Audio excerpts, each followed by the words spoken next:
It was 6:13 a.m. The text lit up my phone like a warning flare in the dark.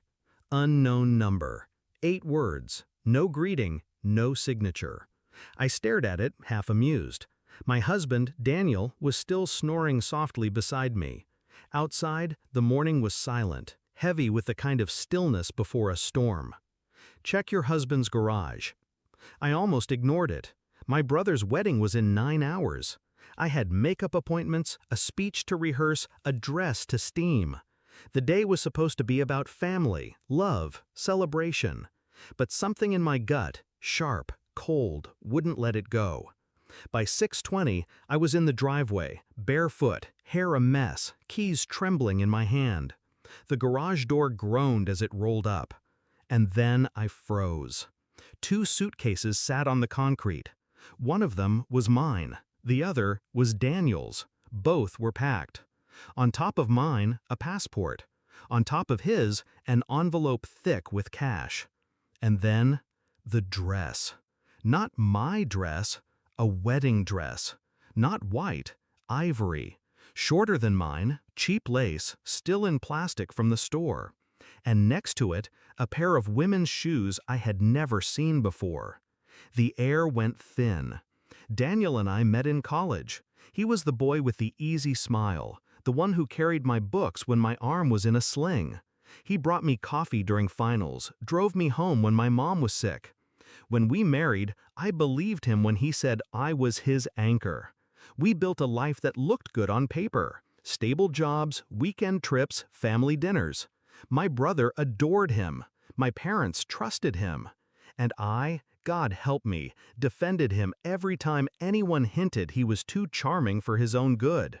The signs were there: late nights at the office, business trips that didn't match his calendar, the cologne he never wore for me. But I stayed quiet, because when you love someone, you lie to yourself first. I picked up the wedding dress, careful not to tear the plastic.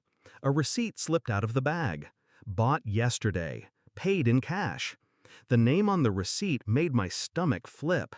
Clara Sutton. My brother's fiancé's maid of honor. The same woman who once accidentally sent Daniel a winking emoji meant for someone else. I remembered her laugh at the engagement party. Remembered the way she touched Daniel's arm when she thought I wasn't looking. The betrayal wasn't just personal. It was surgical. I didn't confront him then. Rage makes people sloppy. I couldn't afford sloppy.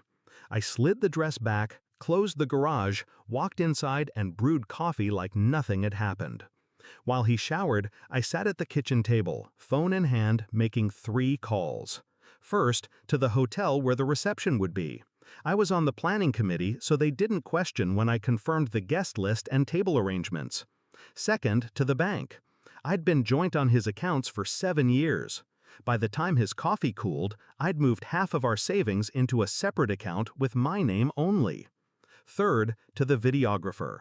I asked him, very sweetly, if he could set up a projector for a special surprise during speeches.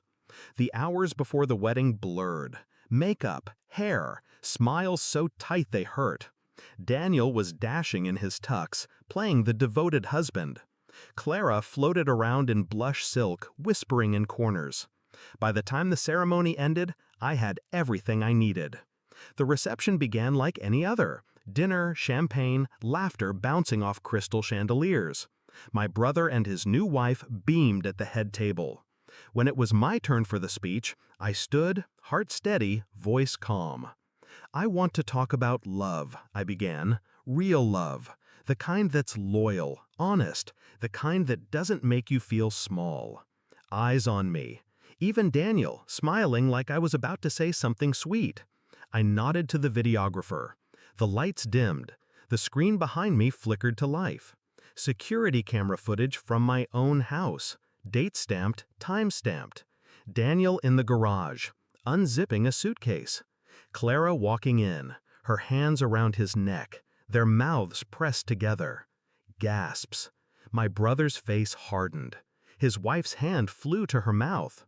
The footage played without sound. We didn't need it. When the lights came back on, I looked directly at Daniel. I wasn't going to say anything, I said, but then I realized weddings are about truth. And the truth is, I'm done protecting people who don't deserve it. I took my glass, toasted the room, and sat down. The fallout was immediate. Clara slipped out the back before dessert. My brother didn't speak to Daniel. My parents? Well, my mother cried. My father didn't. Daniel followed me outside later, face pale, jaw tight. "You humiliated me," he hissed. "No," I said, stepping into the waiting cab. "You did that yourself." By midnight, I was in my own apartment, one I'd signed the lease for weeks ago, just in case. The savings were secure. My lawyer had the divorce papers drafted. I lay in bed, phone in hand, staring at the unknown number from that morning. I typed one word back: "Thanks."